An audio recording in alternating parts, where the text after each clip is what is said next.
Hostel میں پڑھنا،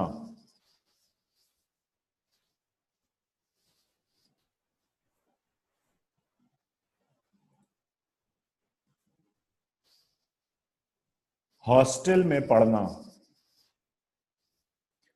ہم نے کالج میں تعلیم تو ضرور پائی اور رفتہ رفتہ بی اے پاس کر لیا، لیکن اس نصف صدی کے دوران میں جو کالج میں گزارنی پڑی، ہاسٹل میں داخل ہونے کی اجازت ہمیں صرف ایک ہی دفعہ ملی۔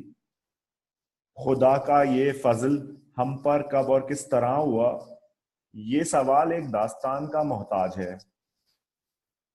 جب ہم نے انٹرنس پاس کیا تو مقامی اسکول کے ہیڈ ماسٹر صاحب خاص طور پر مبارکباد دینے کے لیے آئے۔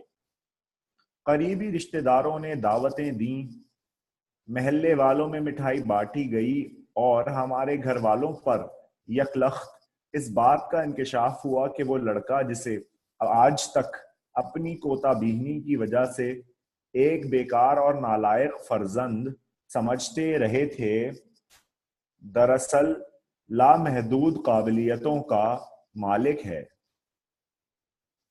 جس کی نشو نما پر بے شمار آنے والی نسلوں کی بہبود کا انحصار ہے۔